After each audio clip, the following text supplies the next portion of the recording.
보통 이게 실질적으로는 지금 오늘 또 그 뉴스에도 떴던데요.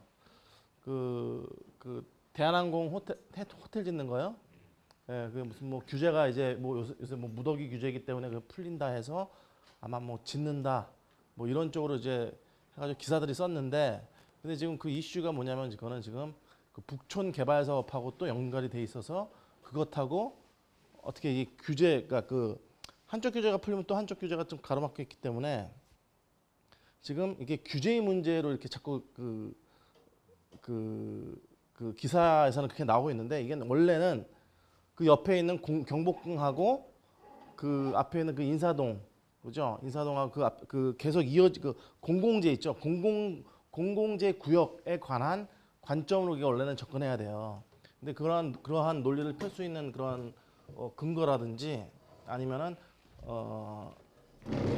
근거라든지 이런 것이 충분히 있는데도 불구하고 기사가 왜 안 되는지 잘 모르겠어요, 저는. 예.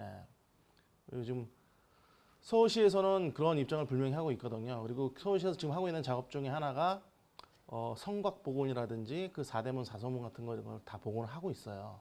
근데 이제 그런 것이 이제 다 되고 나면은 나중에는 이게 그 서울시 브랜드의 정체성에 대한 것을, 브랜드랑 슬로건 같은 거 있잖아요. 그게 지금 하이서울로 돼 있죠. 하이서울이 아니라 그 어떤 요새 또 정도전 얘기 많이 하잖아요.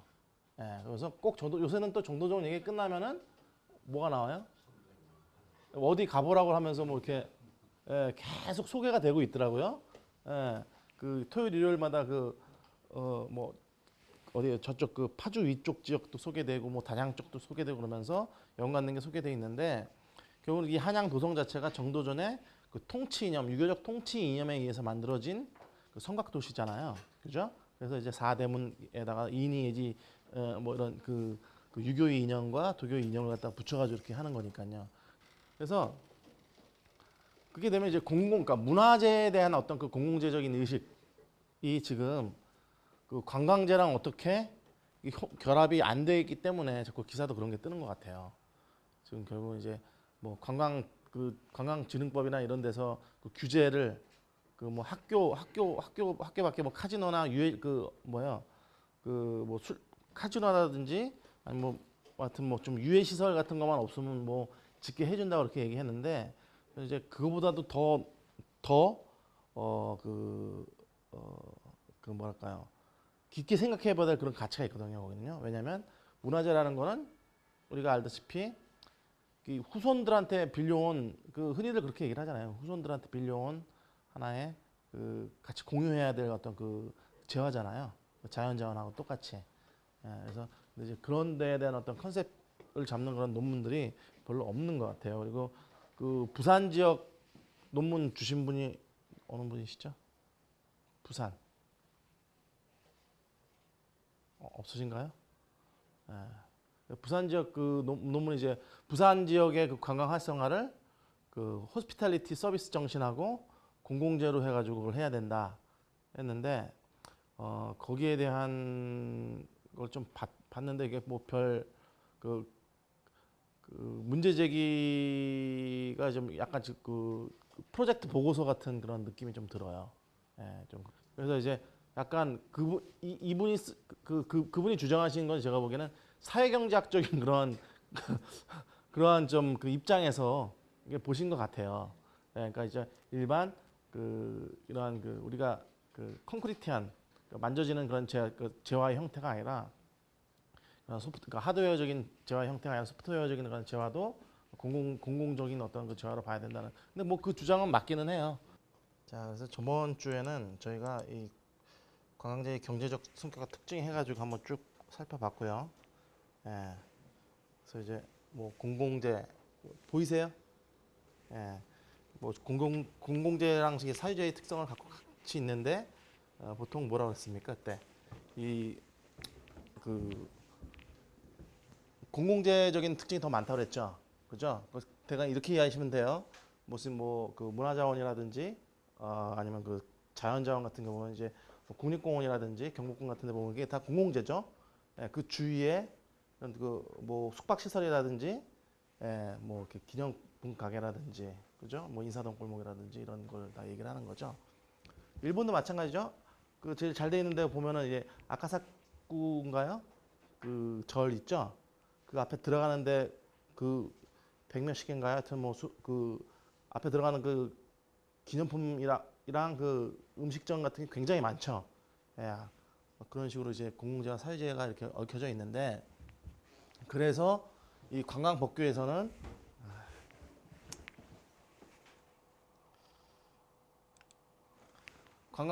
그래서 관광법규에서 14개 조항이 뭐예요? 행정법으로 엮어서 뭐뭐 하여야 한다. 근데 그 주어가 누구예요? 주체가 정부와 국가와 지방자치단체가 뭐를 이 공공재를 어떻게 해야 하느냐에 대한 그런 이야기를 하고 있어요. 그러면서 또 이 사유재 부분에 대해서도 어떻게 도와주어야 되는가에 대해서 구성이 돼 있어요. 그런 다음에 진흥법에 가서는 이러한 그 보통 이 사유재 관광 사업자들 있죠.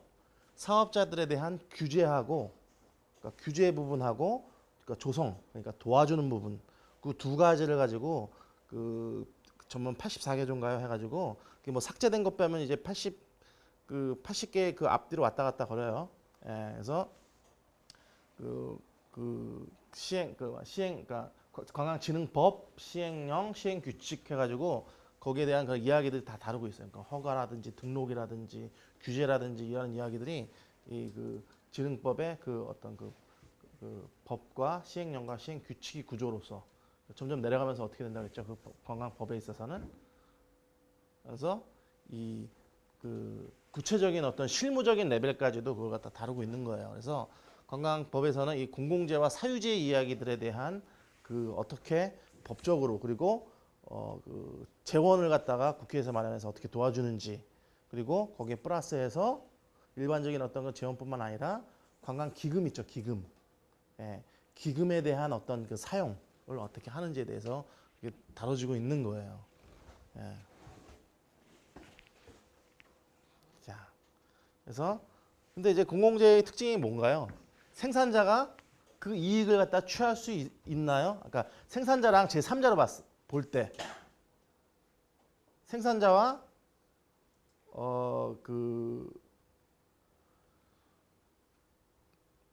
그거 갖다 소비하는 층으로 봤을 때요. 생산자가 이익을 많이 가나요? 공공재 같은 경우 한도 끝도 없이 퍼부어야 그죠? 네, 그래서 보통 보면 이제 인프라적인 그런 요소들을 갖다 많이 하죠. 그리고 사유재도 마찬가지예요. 사유재랑 연결됐을 때도 마찬가지예요.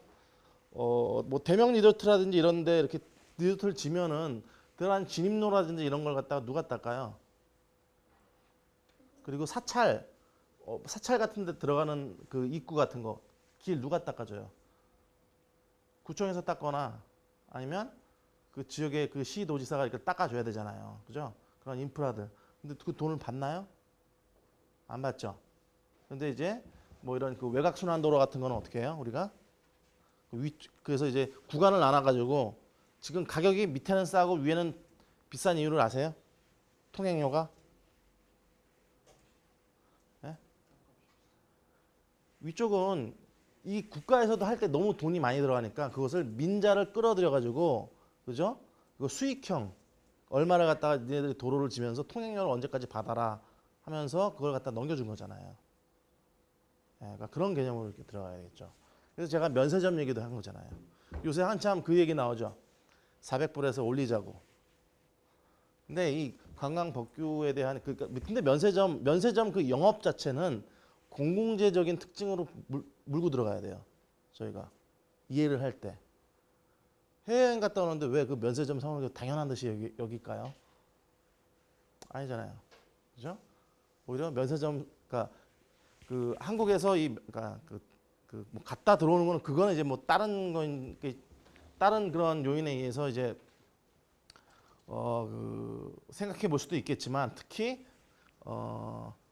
한국에 있는 면세점에서 사갖고 나갔다가 들어오는 거 있잖아요. 그러니까 그거는 봤을 때 전혀 이 법적인 취지하고 안 맞아요. 예. 공공재적인 그런 접근으로 들어가야 거기에 대한 정확한 해결책이 나오거든요. 예. 제가 말씀드렸죠. 한국에 있는 공산품들이 다 들어가 있어야 된다고요. 그죠? 명품이 아니라. 그리고 오히려 동대문에서 새로 발굴되는 그런 디자인들, 그 유명한 디자이너들, 그죠? 뭐 이런 것들 갖다가 계속 그 뭐 휴고 보스니 무슨 뭐 루이비통 이런 가방 대신에 그런 걸 갖다가 집어넣어서 명품화 시켜서 면세점에서 팔아야 되는 거예요. 근데 그런 장소가 지금 변질되고 있죠. 그래서 지금 그런 것들도 이제 그런 개념들을 아시면은 아 이게 어떻게 이걸 풀어가야 되는구나 그런 게 이제 나오겠죠. 아무튼 그리고 이제 비배제성하고 비경합성은 이제 그 쉬는 시간 이후에 그 제가 이제 뭐 예를 하나 뭐 재밌는 동영상 한번 보고선 한번 생각을 한번 해보고요. 그리고 또 여러 가지 어떤 그 비배제성과 비경합성에 대한 그 예들 한번 볼게요. 그리고 이제 이거는 이제 그 그림 특성, 공공재의 특성 때문에 그 시장 자체가 이론적으로 이제 그 최적화에 배분이 되지 않는다는 그런 것과 연결이 되어 있고요. 그래서 이 최적자원 배분 상태에서 그 공공재의 특성이라는 그러니까 공공재에 의해서 이러한 그 이론 시장이 안 맞아 떨어진다는 그런 얘기를 갖다가 좀 다룰 거예요.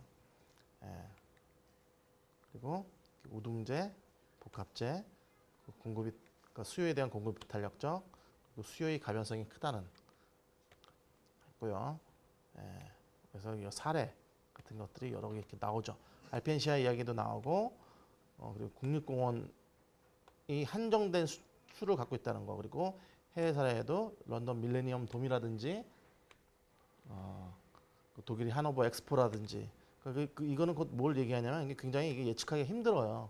우리도 계속 이렇게 뭐 시사기획 창이라든지, 뭐 2030이라든지 이런 데 계속 이렇게 나오긴 하지만 뭐 이런 것들이 그 분석 기법들을 아무리 이렇게 대도 정확한 100%를 갖다가 예측할 수는 없다. 뭐 그런 말씀을 제가 드릴 수 있겠습니다. 그래서 오늘 이게 관광지의 경제적 특징 해가지고 한번 볼게요. 그래서 시장 실패와 공공재에서 그 이론과 현실 시장의 어떤 차이에 대해서 그 우리 교과서 113페이지에 보면 쭉 나와 있어요. 그래서 그 경제학 이 그 분석 대상인 어떤 재화 서비스를 갖다가 그 우리가 그렇게 바라볼 때 이게 그 관광재는 그 일반 재화랑은 이게 다른 그리고 공공재에 좀 더 가까운 성격을 갖고 있다고 제가 얘기를 했죠. 근데 이러한 공공재의 존재라는 것 자체가 시장 실패의 어떤 그 주요 원인이 된다고 얘기를 해요. 근데 여기서 말하는 그런 시장 실패란 뭐냐면 그 계속 반복적으로 얘기를 드리지만 그 자원의 배분, 이 최적화의 상태를 이루는 것을 방해를 하고 있다고 그렇게 얘기를 해요. 그래서 전통시장의 그 완전 경쟁하여 전통시장은 가격 조절 기구의 자동 조절에 의해서 파레토의 최적 상태에 이르는데요.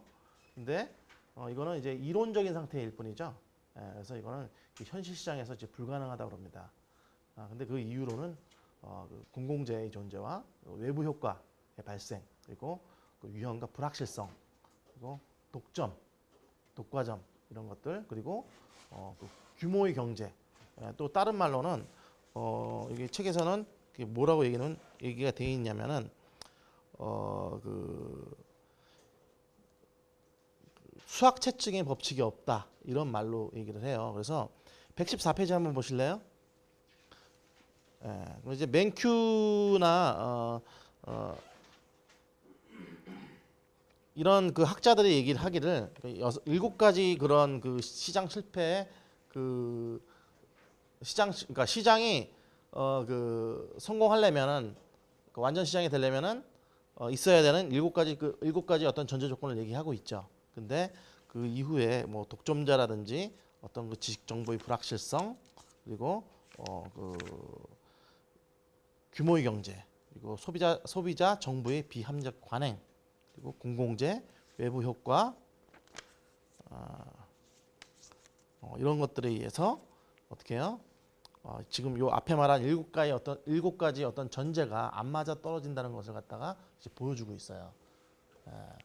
여러분들이 그 완전 시장에 대해서 좀 더 알아보시려면 이 뭐 교환 효율성 조건이라든지 생산자 효율성 조건 그리고 전체 효율성 조건 해가지고 이게 파레토 최적 상태 충족 조건이거든요.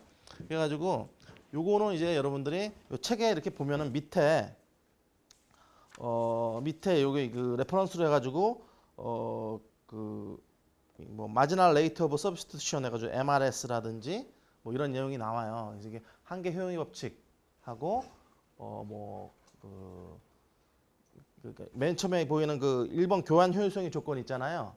이런 경우에는 이게 그 MRS라는 것 자체가 그 한계 효용의 법칙을 얘기해주고 있는 어떤 하나의 공식이거든요.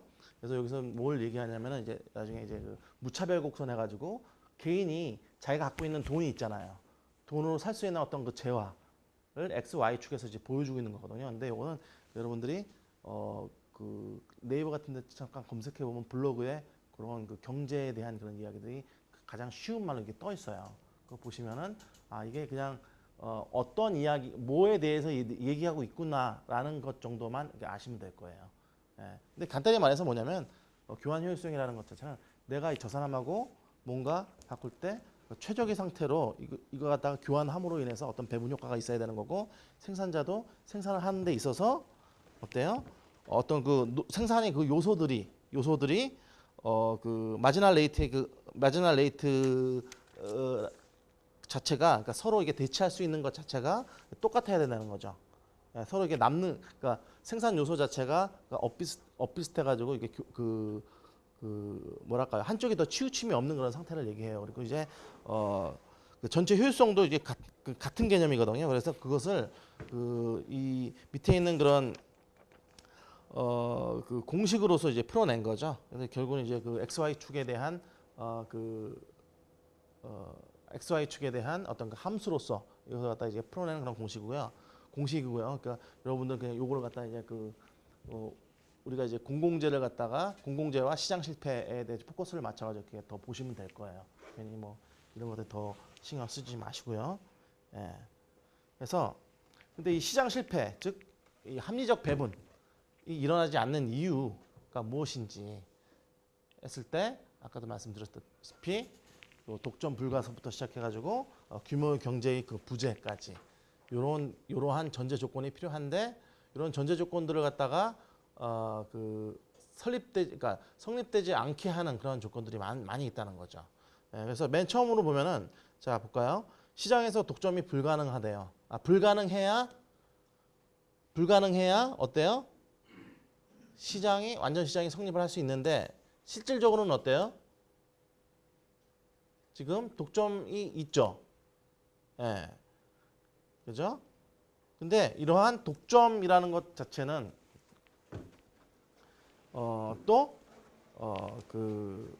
어떠한 시장 환경을 갖다가 이제 야기를 시키냐면요. 그러니까 독과점 같은 경우요. 독점이나 독과점 같은 경우 가격을 이 사람이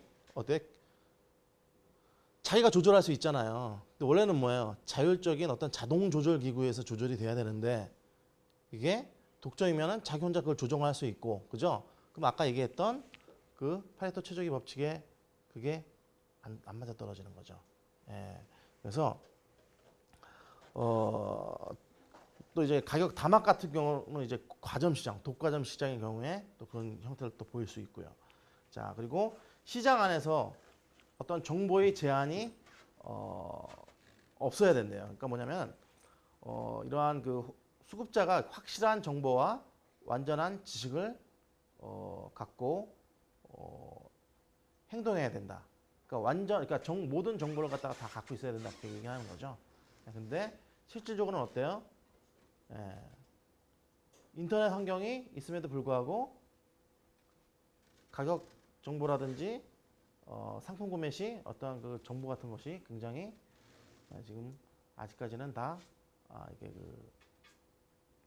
조금 제한의 그런 형태로 그러니까 제한이 좀 남아 있는 것이죠. 그래서 그리고 또 특히나 여러분들 보면은 요새 그 항공료 같은 거 외국 거 한번 끊어보신 적 있으세요? 뭐로 이 정보를 제한합니까? 인터넷에 딱 들어가면은 특히나 항공료요. 날짜 찍으면 날짜마다 좀 틀리죠. 그죠? 그리고 사기 전까지 텍스가 얼마인지 몰라요. 예전에는. 그죠? 가격 뜬 거하고 텍스 합친 거하고 이걸 잘 안 보여주잖아요. 그죠? 시시각각으로 변하고. 요새 뭐 그 인터파크인가요? 인터파크 광고인가요? 거기서 그러죠. 뭐 기장이 갑자기 옆에 계신 분한테 얼마에 샀는지 알려주지 마십시오. 뭐 이런 광고라든지, 뭐 이런 것들이 이제 정보에 관한 그런 이야기죠. 그러니까 정보 자체가 이제 곧 돈이 되는 그러한 시장을 가지고 있습니다. 그리고 자, 근데 한번 이거 볼까요? 한 예인데요. 아까 독과점 없어야 된다고 그랬죠. 아니, 독점이 없어야 되는데, 독점과 독과점이 없어야 되는데, 대한항공이 미국에서 뭐를 했어요?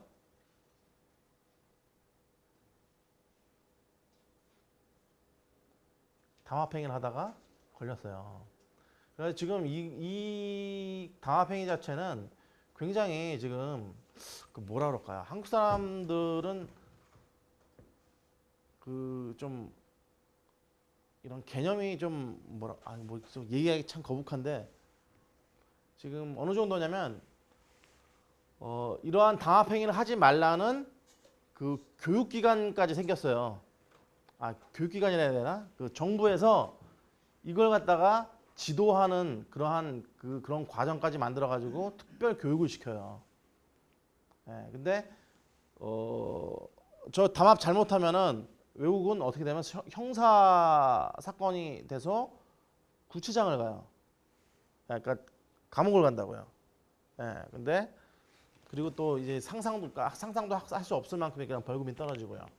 그죠? 근데 한국도 저런 거 좀 많이 하죠. 특히 아시아나하고 대한항공하고 가격이 거의 같죠. 그래서 지금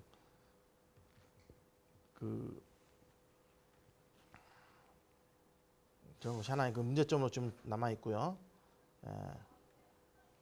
그리고 또 한국에서도요. 그 저가항공을 갖다가 그 시장, 그러니까 공정한 어떤 그 경쟁 시장의 그 원리를 갖다가 침해하는 그런 행위까지 하면서 이제 그 불공정한 그 담합을 일삼기도 했었죠. 그래가지고 이러한 그 독점적인 어떤 지위 이런 것은 실질적으로 이렇게 우리가 살고 있는 어떤 세계에 우리가 살고 있는 어떤 시장 경제 세계에 굉장히 그 민폐를 그러니까 민폐 정도가 아니죠. 경제 질서를 갖다가 어지럽히는 그러한 그 영향을 끼치고 있고요. 또 이제 세 번째로 이제 한번 저걸 볼까요? 시장 경제에 제한이 없다는 그런 전제가 있어야 되는데 그 현실적으로는 뭐예요? 법규에 의해서 기업 활동이 제한이 되고 있죠. 그래서 이것도 요새 우리 지금 정부에서도 인식을 많이 하고 있어가지고 이러한 그 정부가 어떤 그 시장 경쟁에 대한 어떤 규제라든지 제한이라든지 그런 질서를 잡고자 하고 있죠. 그래서 대표적인 게 뭐냐면 이 그 유언시설업하고 카지노, 특히 이제 카지노 같은 경우에 이제 허가제를 둬가지고 저게 이제 그 관광객 수가 몇 명 이상 증가할 때마다 카지노를 갖다 하나씩 더 열어주게 돼 있어요. 그리고 또 요새 또 가장 핫하게 나오는 이슈가 뭐예요? 그 인천 영종도 같은 경우 지금 그 아마 5개 정도의 복합 리조트가 지금 들어갈 겁니다. 근데 그러니까 모든 리조트가 거의가 그 카지노를 갖다 끼고 있는데 그 오픈 카지노 얘기했나요?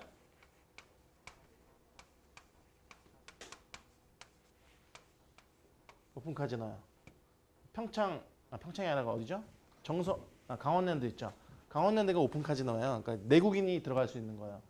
그래서 지금 그 인천도 요 오픈 카지노 문제 때문에 그 투자를 받느냐 안 받느냐 뭐 이런 얘기가 나오고 또 요게 파생되는 이야기가 뭐냐면 그 외국 자본뿐만 아니라 그 국내 자본도 여기에 좀 참여할 수 있게끔 해가지고 어떤 그 결국에는 이게 국부의 그 해외로의 어떤 유출이라든지 이런 것을 갖다 좀 막아야 된다는 그런 얘기가 있어요. 근데 아직 우리 한국의 정서로는 이 오픈 카지노를 갖다 지금 허용하지 않고 있는 거예요. 문제가 참 많았잖아요. 그죠? 사회적으로 굉장히 지금 뭐 정선 그쪽에 가면은 그 제일 잘 되는 게 전당포 사업이라고 그렇게 얘기를 하시던데, 예, 그 돈 빌려주는 그 뭐예요? 그 사채업 하는 거랑, 그죠? 예, 그런 내용이 있고요. 그리고 또 시장에 공공재가 없어야 돼요. 완전 시장이 이루어지려면요. 근데 실질적으로는 뭐예요? 뭐 국립공원이라든지 도시공원 이제 공공재, 특히 관광재는 공공재의 형태를 갖다가 많이 띠고 있죠. 예, 그리고 또 문화유적 보존지구 같은 경우요. 개발업자 제일 싫어하는 게 뭐예요? 파다가 문화재 나온 걸 제일 싫어해요. 예. 그래서 이런 문화유적 보존지역에는 어떤 개인 재산권 행사가 제한되고 있죠. 예. 한번 볼까요? 경주 케이스를 한번 볼까요?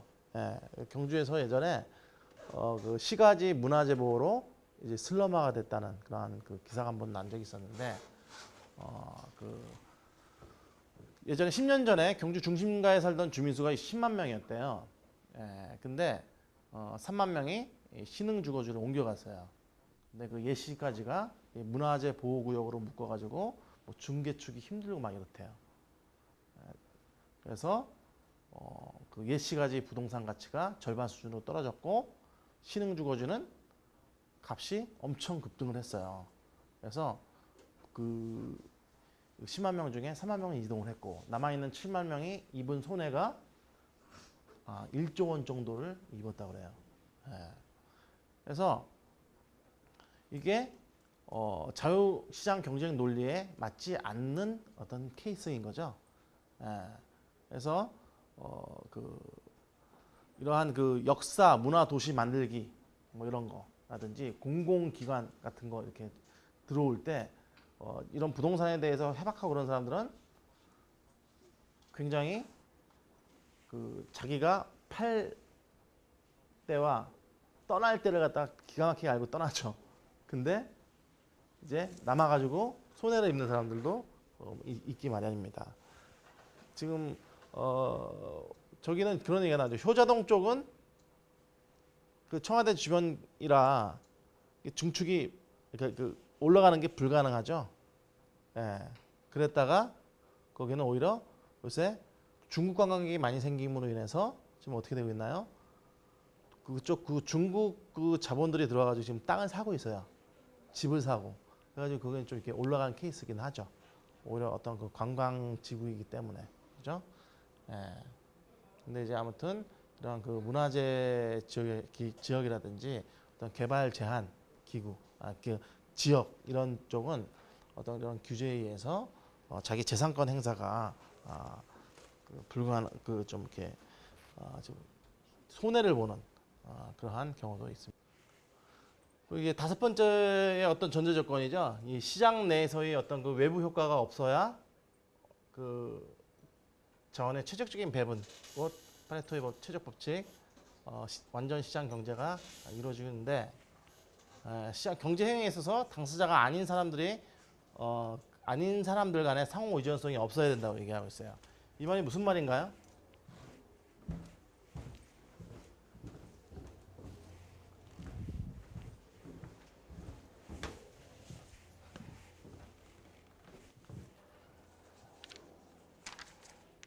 근데 보면은 엑스터널리티 해가지고 116페이지 한번 보세요.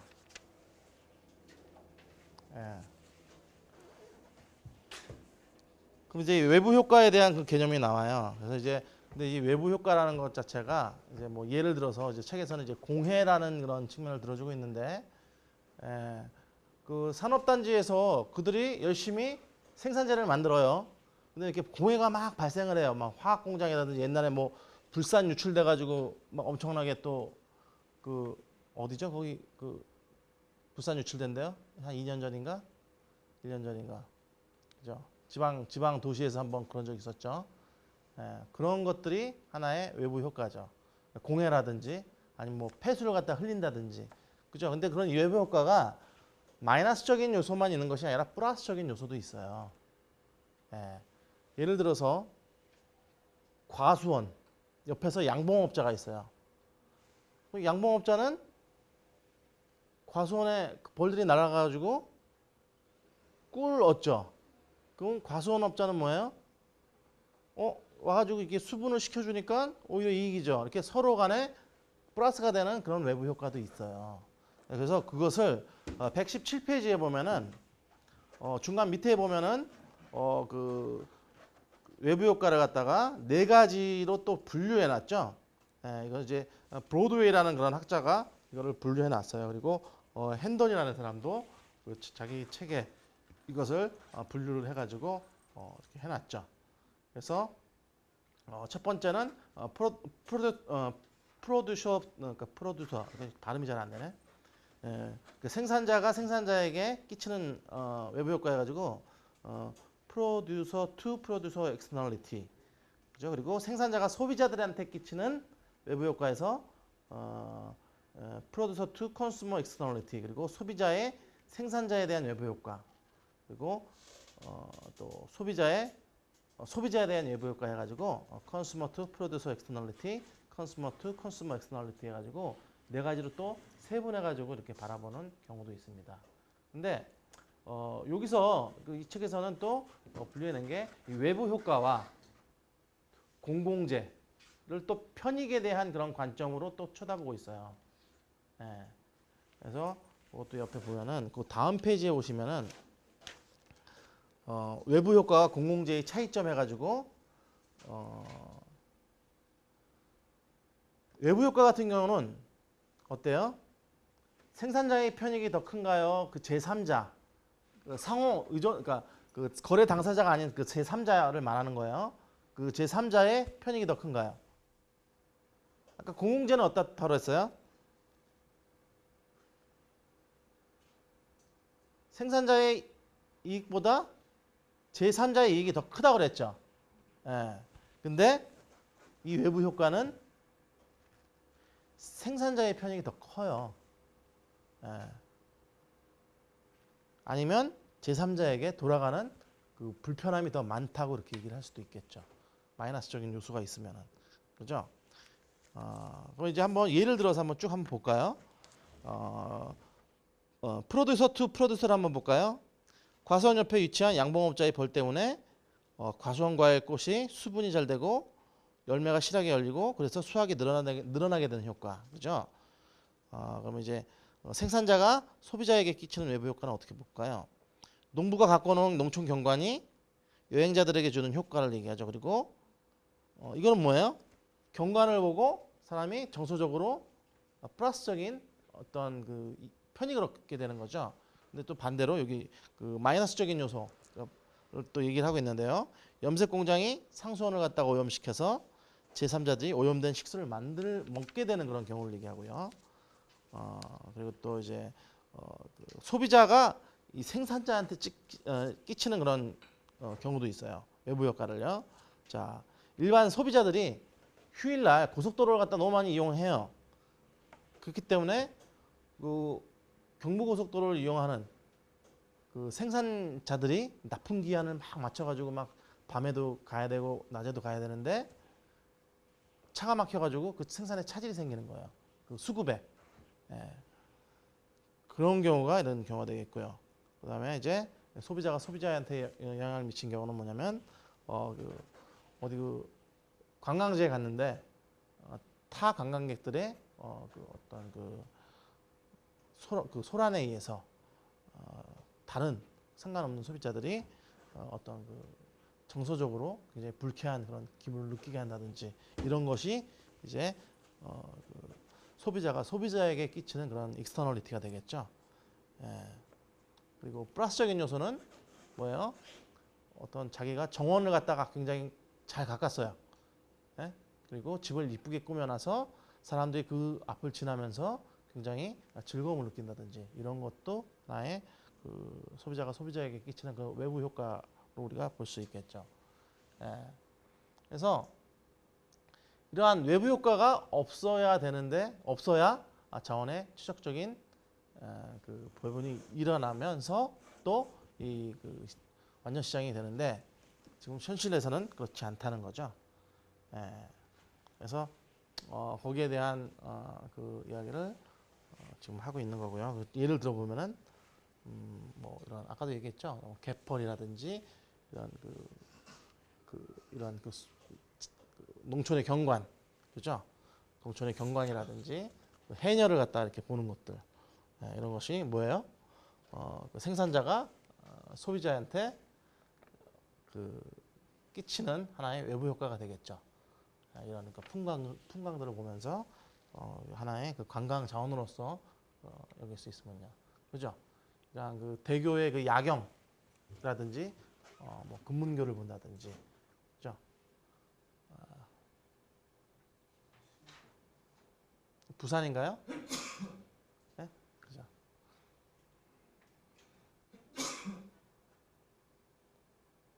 강화도 쪽에서 그 인천대교 한번 보셨어요? 석양 딱 질 때 가볼만 하더라고요. 예, 근데 꼭 석양 질 때 봐야 될 것 같아요. 그러다 보니까 쫙 이렇게 뭐야, 불빛이 이렇게 아련하게 이렇게 퍼지면서 볼만 하더라고요. 예. 그리고 홍콩의 야경 이거를 갖다가 가장 잘 이용하고 있는 데가 여기 돛담배 아세요? 돛담배인가 그 뭐죠? 옛날풍으로 이렇게 저어가지고 그 벤치에 이렇게 누워가지고 음료수 하나 줘요. 한국 돈으로 한 3만 원 정도 했었던 것 같은데, 2만 5천 원인가 3만 원 정도 했던 것 같은데, 예, 뭐 없던 그 애정도 생기는 그 배도 참 잘 만들어 놨더라고요. 예. 근데 요거를 갖다가 그대로 요 모델을 본따서 일본에 만들어 놓은 게 저건가요? 오바이다인가요? 예, 오바이다 앞에 그것도 이제 그 도심 재생 리조트라고 그렇게 해야 되나? 예, 오바이다. 거기 가면 뭐 별거 다 있죠. 그러니까 그 좀 약간 그 퓨처리스틱한 그런 그 관광 상품들이 좀 있어요. 거기 보면 도요다인가요? 도요다 그 전시관이 있는데 거기 한번 가봤어요. 저도. 근데 그 거기는 꼭 이 모노레일을 타고서 이렇게 돌아가요. 그리고 그 일본식 온천 찜질방 같은 게 하나 있고요. 가면은 꼭 이게 뭐죠?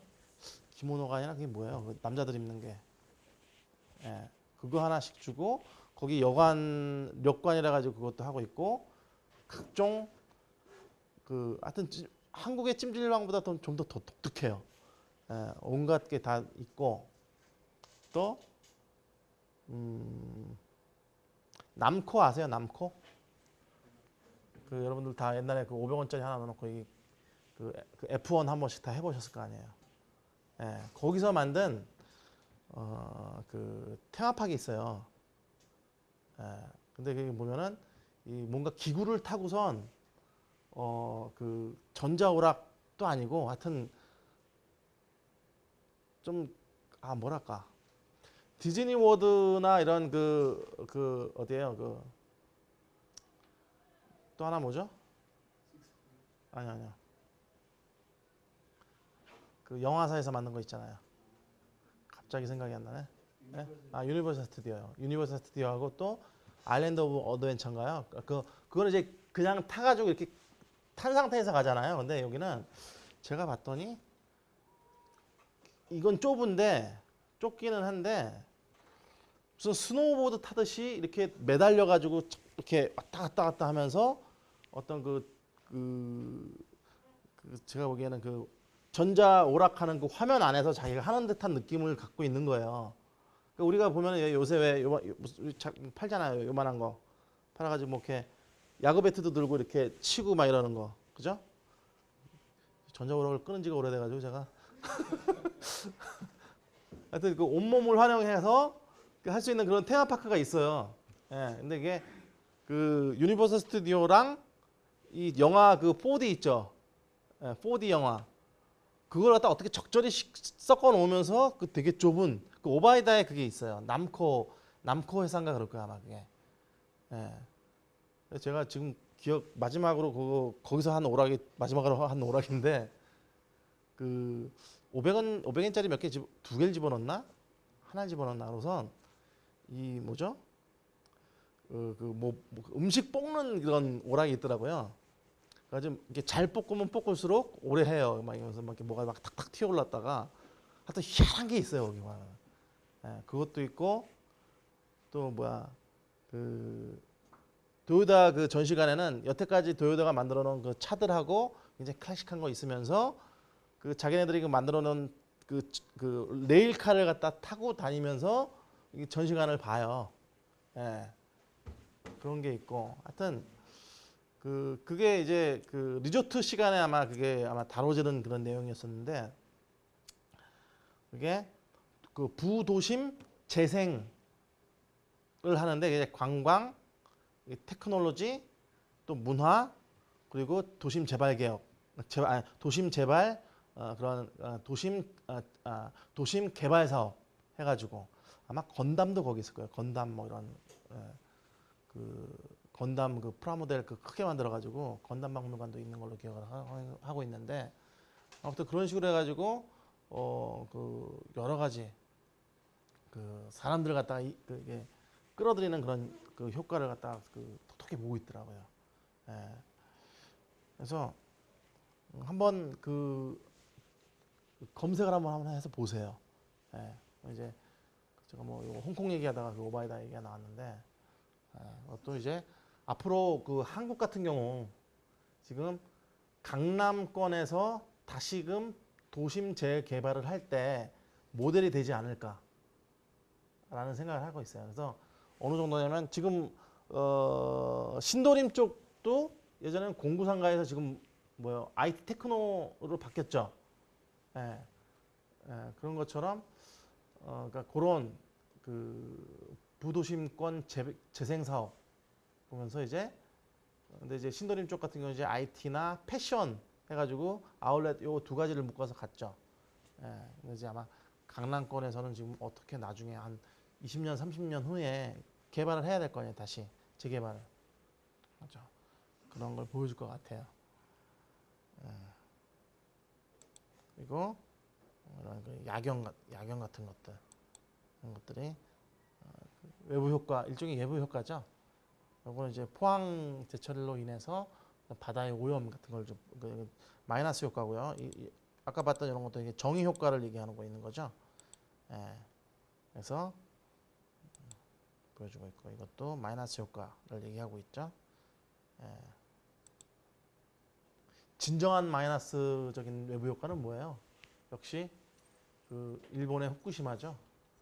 전 세계적인 외부 효과를 갖다가 지금도 재앙적 수준의 외부 효과를 갖다가 지금 내고 있죠. 예. 근데 이러한 외부 효과를 갖다가 이제 내부화하는 인터널라이제이션 오브 익스터널리티 해가지고 왜냐면 외부 효과로 인해서 그러니까 거래 당사자 간에 이게 뭔가 재화가 주고받았는데 근데 어떻게 해요? 이익이 삼자한테 갔어요. 그것을 다시금 그 거래 당사자한테 돌려줘야 되는 것이 좀 정당하죠. 예. 그래서 그러한 개념에 의해서 우리가 나온 게 이제 개발 제한구역 거주자에 대한 어떤 보상이죠. 규제로 인해서 그 뭔가 그 그러니까 마이너스적인 외부 효과를 받은 그런 사람들이라든지, 그렇죠? 그런 사람들 보면은 뭐 문화유적지, 그린벨트, 상수도 보존지역 등 이런 사람들에 대한 어떤 보상이 이루어지고 있고요. 그리고 대규모 건축물 같은 경우 교통 유발금, 유발 부담금을 갖다 부과를 하죠. 예, 그래서 지금 보면은 그 소공동에 있는 롯데호텔이라든지 지금 저 잠실에 있는 롯데호텔이라든지 지금 교통 유발 부담금을 지금도 내고는 있어요. 예, 근데 그게 많이 내고 있지는 않습니다. 예, 그래서 현실화 시켜야 되는 그런 면도 좀 있어야 되는 것 같고요.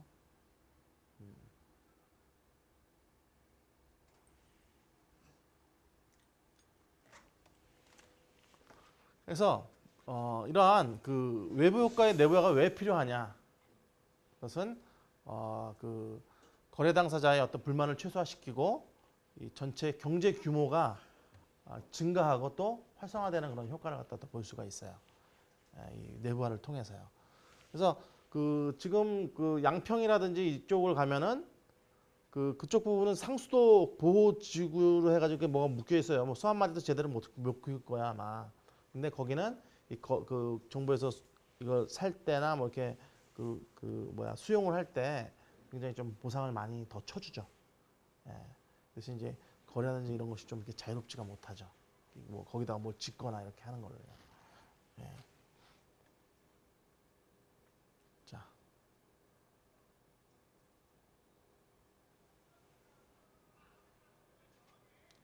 지역 유명 재래시장의 외부 효과를 설명하고 외부 효과의 내부화 방안을 하나 한번 제시해 볼까요? 저희는 한번 그런 걸 한번 생각해 볼 수가 있겠네요. 여기 있는 분들 다 한 번씩 겪어보실 것 같았는데 종로 쪽에서 롯데백화점 앞을 지나가 보신 적 있어요? 자동차를 몰고. 도심 쪽에서 굉장히 막히시죠? 막히는 이유가 뭔가요? 쇼핑객하고 요새는 그 관광버스요.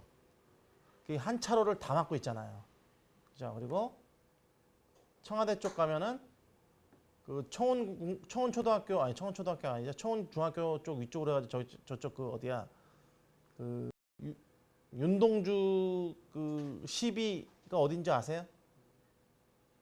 자하문 터널 그 위쪽에 그 자하문 터널 위쪽에 그 자하문 있는데요. 부암동 올라가는데요. 그 커피집 있고요.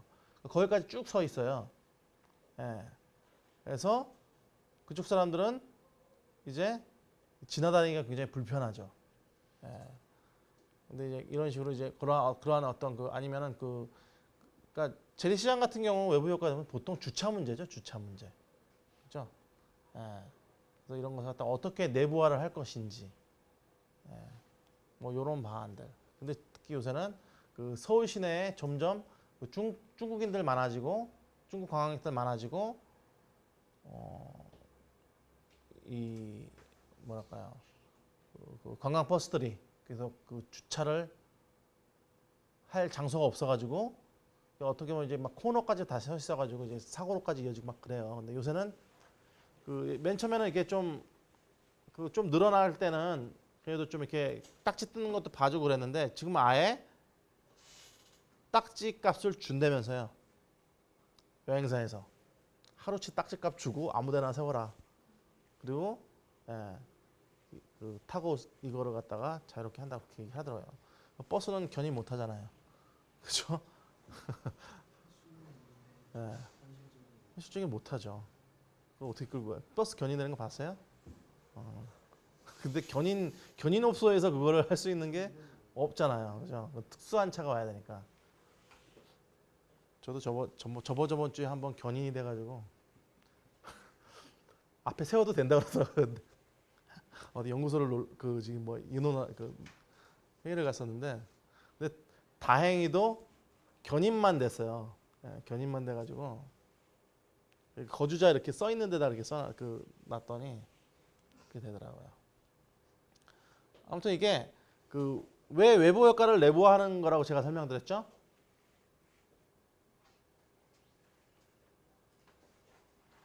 방금 전에 금방 까먹으셨어요? 불만 최소화, 그죠? 거래 당사자 간에 그리고 이 내부화를 통해서 뭘 한다고요? 전체 경제 규모가 증가한다고요. 그리고 활성화되고요. 그죠? 예. 요거를 갖다 한번 잘 생각해 보세요. 그리고 공공재와 외부 효과 차이. 자, 공공재는 원인자가 의도한 주산물이고요. 그리고 원인자가 의도하지 않은 주산물이 아니라 부산물이에요. 잘못됐습니다. 그리고 원인자의 이익. 그러니까 편익이라고 얘기를 한번 해보세요. 그러니까 공공재는 원인자의 편익이나 이익보다 제3자의 이익이 더 커요. 그리고 외부 효과는 그래도 제3자의 이익보다는 원인자의 이익이 더 그래도 커요. 근데 그중에 일부가 제3자의 이익으로 돌아가는 걸 얘기하는 거예요. 자,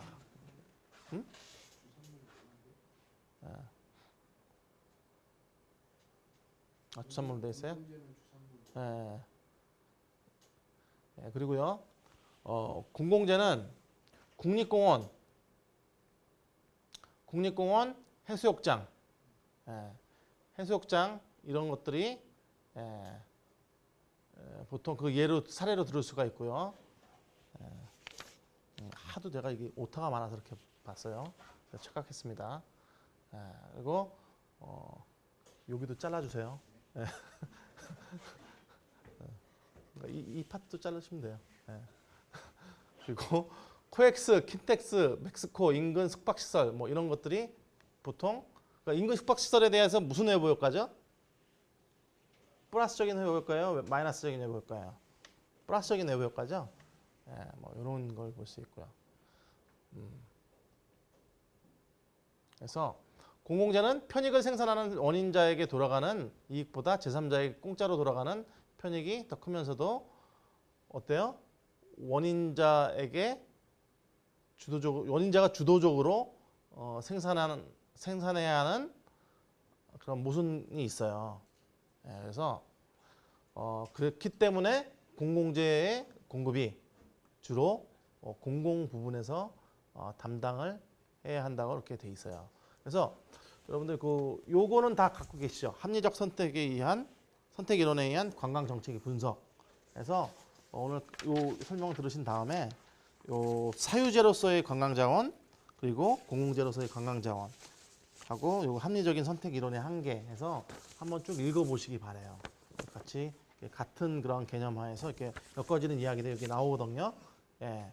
그래서 논문이라기보다는 좀 더 이렇게 이런 오늘 그 수업의 레퍼런스로서 한번 읽어보시기 바랍니다. 예. 그래서 관광자원 개발에 있어서도 공공부문과 민간부문이 역할이 나눠지게 돼 있고요. 예. 그리고 그 관광법규라든지 규제를 할 때도 요새 한창 뭐 개정이라든지 이런 게 유행이죠. 예. 많이 나오고 있죠. 예. 그래서 그래서 공공재 아까 제가 맨 처음 시간에 말씀드렸다시피 하나의 그 절차법, 행정법으로서 관광법을 만들어서 이러한 공공재를 국회의 예산과 그리고 법제적인 것 그리고 관광기금을 통해서 관리를 하고 있는 거예요. 왜냐하면 저런 그 이익이 없기 때문에 아무도 안 하잖아요. 그래서 국가가 나서서 그리고 정부가 나서서 근데 보통 1조부터 14조에 나오는 내용이 대부분은 정부, 즉 행정부가 그것을 많이 담당을 하고 있는 것이죠. 그리고 거기서 예산의 문제라든지 법제적인 문제가 나올 때는 그 법조문 자체가 이제 국가가 해야 된다는 그런 서포트해야 된다는 내용이 나오고요. 그리고 지방자치단체도 거기에 협조를 해야 된다고 나와요. 예. 그리고 그렇죠. 그리고 이걸 또 자세히 또 읽어보시면은 기금에 대한 문제에 대해서도 나오고 있거든요. 그러니까 한번 읽어보시기 바랍니다. 예. 자, 그리고 또 하나의 전제가 뭔가요? 규모의 경제 효과가 없어야 파레토의 최적의 법칙이 적용이 되는 그 시장 경제가 이루어진다고 이렇게 얘기를 했죠. 자, 규모에 의한 수학계층의 법칙이 없어야 돼요. 없어야 완전 시장이 이루어져요. 그죠? 그 의미는 뭐예요? 기업의 규모가 커진다고 해서 1 플러스 1이 2 이상이 되지 않는다는 의미예요. 그래서 그리고 또 규모의 경제란 생산 규모의 증가에 따라서 이익의 증가가 배가 되는 현상을 만든다. 이런 것들이 없다고 얘기를 했어요. 이론적으로는. 근데 없어야 이 완전 시장이 된다고 그렇게 얘기를 했어요. 근데 관광기업의 경우 규모의 경제 현상이 굉장히 뚜렷하게 나타나고 있습니다. 예, 한번 볼까요? 보통 이제 한진그룹 같은 경우, 그리고 이지젯, 그리고 하나투어, 그리고 뭐 에버랜드, 또 라스베가스 같은 경우.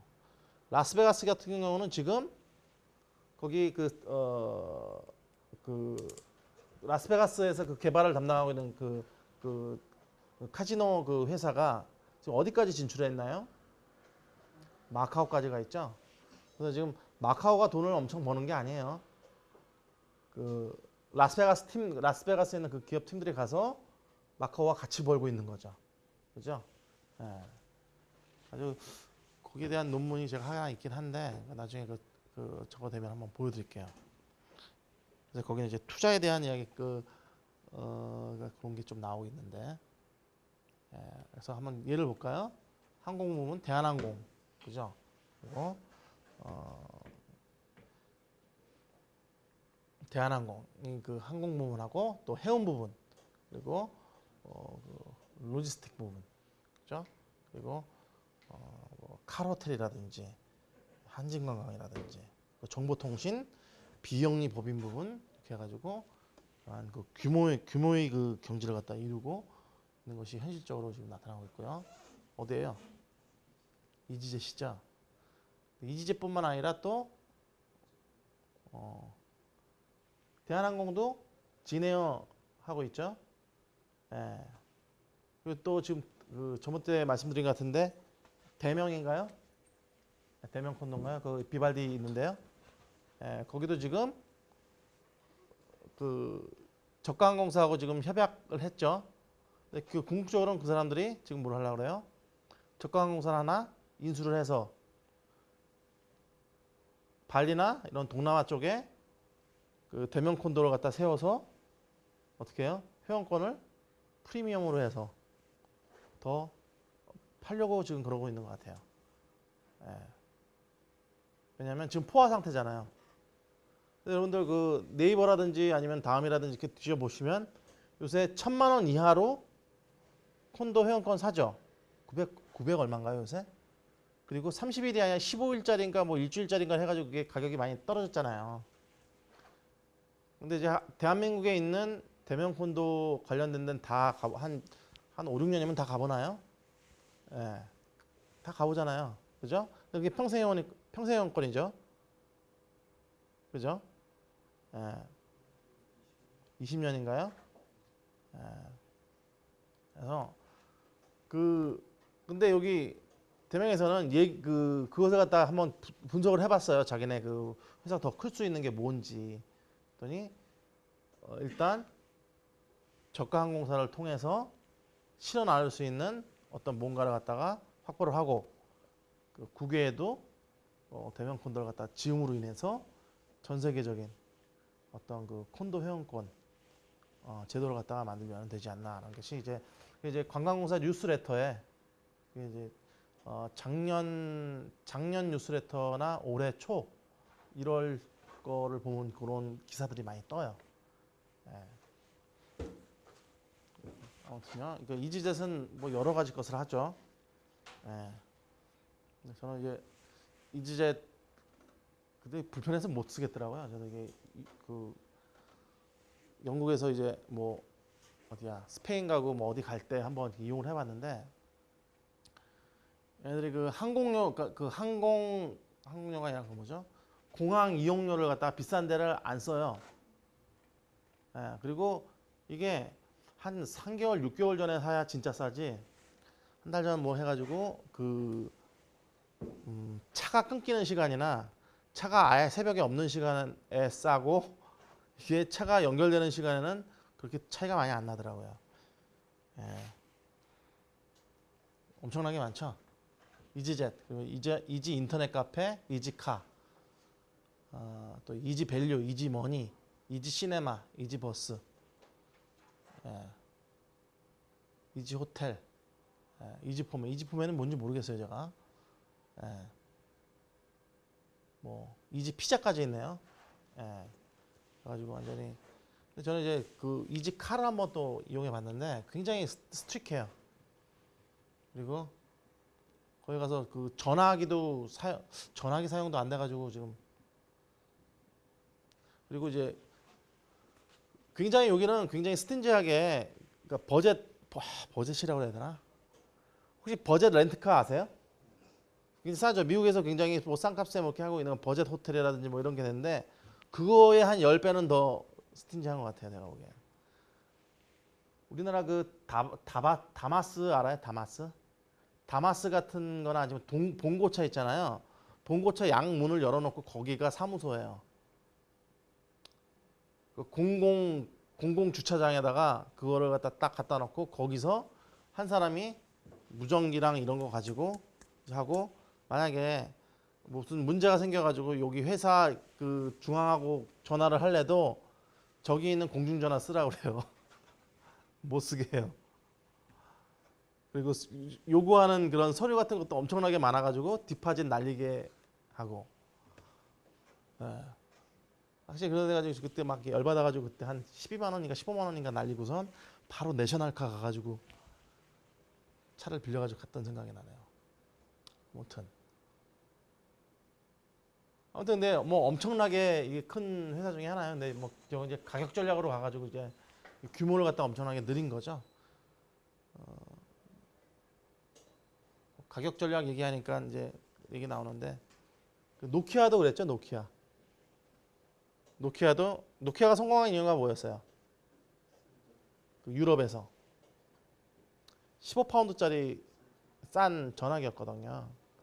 근데 거기다 얘네들이 심카드 제도가 있어가지고 이걸 갖다 마음대로 샀다가 떠나면서 팔고 가고, 그러니까 한 10파운드, 20파운드에 사고 한 5파운드 어치 쓰고 이제 넘겨주고 가는 거죠.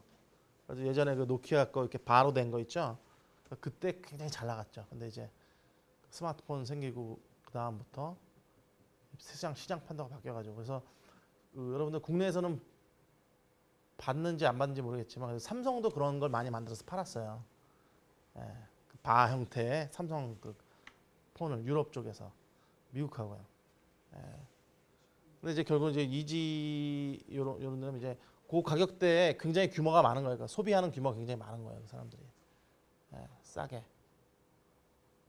근데 제일 유명한 건 이지젯이죠. 예. 또 이제 애플비, 또 젊은윙 뭐 이런 여러 가지 그 어떤 저가 항공사들이 굉장히 많아요. 예.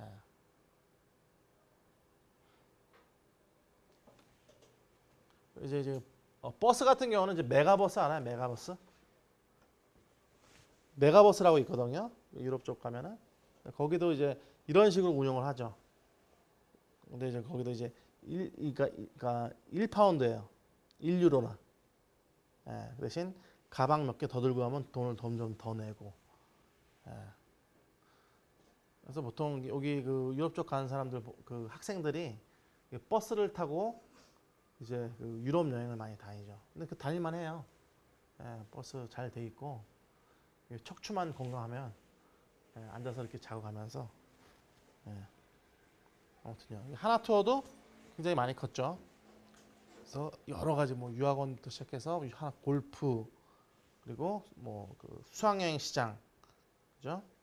그 고려 여행사 이런 걸 다 이제 거의 뭐 이렇게 규모의 경제를 이루고 있죠. 허브 항공 같은 경우도 그렇고요. 그리고 여기는 어딘가요? 에버랜드죠. 예, 에버랜드에서 여기는 보면은 삼성생명 인명교류센터, 뭐 연수원, 미술관, 골프클럽, 커러비안 베이, 뭐 스피드웨이 해가지고 여기 뭐 말이 필요 없는 데고요.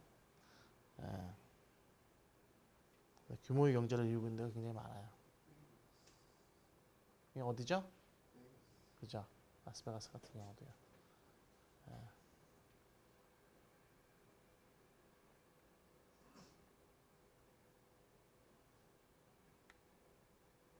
자, 그래서 오늘은 여기까지 해가지고 이제 공공재를 좀 봤고요. 점점 이러한 그 관광재 그래서 그 논문을 갖다 쭉 보니까 아까 뭐 부산 지역에 이거 뭐 공유재 하고 뭐 호스피탈리티 뭐 서비스 이 두 가지를 가지고 뭐 관광 지역의 관광을 갖다가 뭐 해야 된다 뭐 이렇게 쭉 나오죠. 예. 근데 그 이전에 앞서서 이 공유제라는 게 뭔지 알아야 될 거 아니에요. 그죠? 예. 그래서 그러니까 공유제가 아니라 공공재죠. 죄송합니다. 예. 공공재죠. 그죠? 예. 불 삐딱하게 써가지고.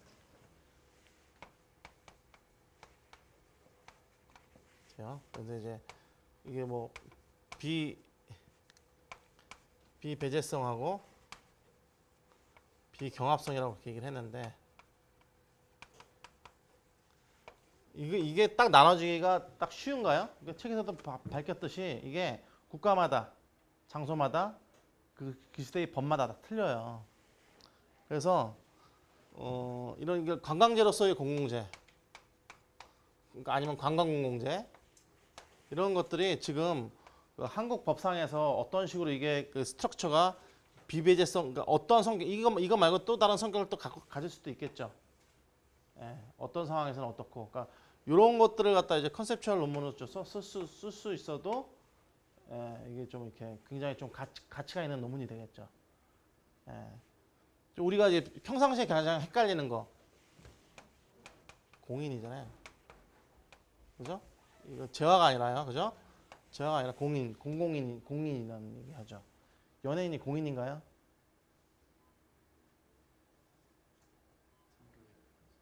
그러니까 성격에 따라서요. 예. KBS 아나운서는 공인인가요? KBS 아나운서. 공인이죠. 그죠? 예. 근데 누가 그런 정의를 하더라고요. 그 공공적인 장소에서 그죠? 미디어가 공공재잖아요. 공공재에서 지극히 사적인 이익을 추구하는 사람이 연예인 아닌가요? 그렇잖아요. 공공의 이익을 추구하지는 않잖아요. 예. 뭐 누구죠? 김장훈인가 뭐 이런 사람처럼 또 뭐 번 돈으로 또 이렇게 공공적인 일을 하는 사람도 있긴 하지만 그런 것처럼 이 관광이라는 재화, 관광재가 어떤 형태를 가지고 우리 그 대한민국이라는 그 대한민국 관광시장에서 그 세계 관광시장에서 어떠한 성격을 가지고 이제 공공재로서의 어떤 성격을 띠고 또 이것이 어떻게 트랜스폼 되는지 뭐 이런 것들에 대한 게 아직 없어요. 그런 논문이라든지 그런 책들이 없어요. 근데 보통 보면은 그 외국의 학자들은 이런 그 한 가지 주제를 가지고 다각적으로 이렇게 분석을 하잖아요. 그러면서 이것이 어느 쪽으로 이제 가야 되는지 그 사회의 트렌드, 사회적인 거, 역사적인, 문화적인 거 다 이렇게 보면서 그런 측면에 있어서 한번 여러분들이 이렇게 모았던 논문들 있잖아요. 논문 모았던 거요, 그죠? 요거에서 이 논문 자체는 3가지 정도 될 거예요, 지금 모인 게. 부산 방문 일본인의 관광 유형에 대한 고찰하고요. 그죠? 그리고 사회적 기업의 기능 가능성과 방향성 전라북도 중심으로 사회적 기업하고 연관이 된 공공재의 개념이죠. 그리고 이거 똑같은 거 찾으셨어요. 그리고 이 부분 똑같으시죠? 그리고 합리적 선택으로 대한 관광 정책이 분석해가지고 이것도 똑같은 거 찾으셨죠. 그러니까 워낙 논문이 없으셔가지고 이제 그 겹치는 부분이 있는데요. 이렇게 해가지고 그럼 과연 관광재로서의 공공재가 이 각각의 논문에서 어떤 키워드를 가지고 문제제기가 됐고 이것을 갖다가 어떤 방향으로 바라보려고 그랬는지에 대한 거 오늘 수업한 거를 바탕으로 해서 한번 보세요. 그러면은 이게 이론을 갖다가 어떻게 끌어가지고 다른 개념과 어떻게 엮으려고 그랬는지에 대한 거는 아실 거 아니에요. 그거를 특히 앞에 있는 문제 제기와 함께 어떻게 다뤘는지를 한번 보세요. 근데 지금 그 책의 내용은 뭐예요? 비배제성이라는 성격이 있는데 배제가 됐다라는 거죠. 실질 사회에서는. 그럼 이것이 하나의 연구가 될 거리가 됐잖아요. 비배제성이라고 했는데 왜 배제가 가능했느냐. 또 이런 케이스가 얼마나 있느냐.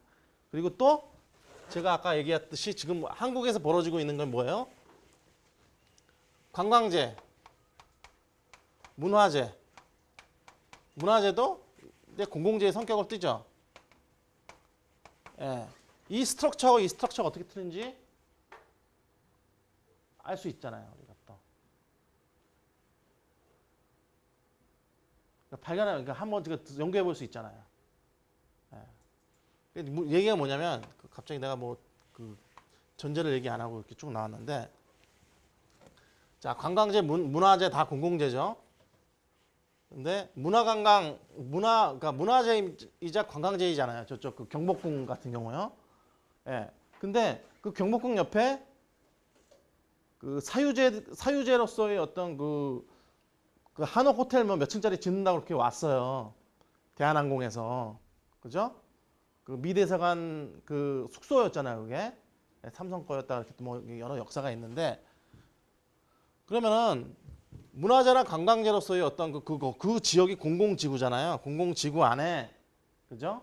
공공지구여야 될 그 안에, 왜냐면 저 미술관도 지었고 이 궁도 있고, 그죠? 경복궁 있고 미술관 있고 그 앞에는 인사동 벨트가 쭉 져 있고 계속 있는데, 여기에 갑자기 사유재가 하나 딱 끼어드는 거잖아요. 그죠? 예. 이랬을 때 이 어떤 그런 문제점들 같은 게 어떻게 접근할 것인지, 공공재 안에 어떤 그 사유재가 이렇게 들어가는 문제로 접근을 해야 된다 이거죠. 이걸 풀 때. 지금 근데 이것을 어느 관점으로 풀고 있어요? 지금 학교 근처에 뭐 180m인가요? 거기에는 뭐 카지노나 유해업소만 없으면 다 지어주는 그걸 해서 규제 풀어가지고 짓게 하겠다잖아요. 근데 지금 서울시 입장은 뭐예요? 여기는 북촌지구다. 북촌지구잖아요, 여기가. 지역 자체가. 공공재의 지역인데 왜 이런 게 들어오느냐. 이런 논리를 맞서고 있고요. 그죠? 아마도 그래서 이게 만약에 시장이 바뀌면 여기 지을 거예요, 아마. 예. 그러니까 지금 왜냐면 그렇게 이해를 그렇게 하고 있기 때문에. 예. 뭐 누가 옳다 그러다가 아니라요.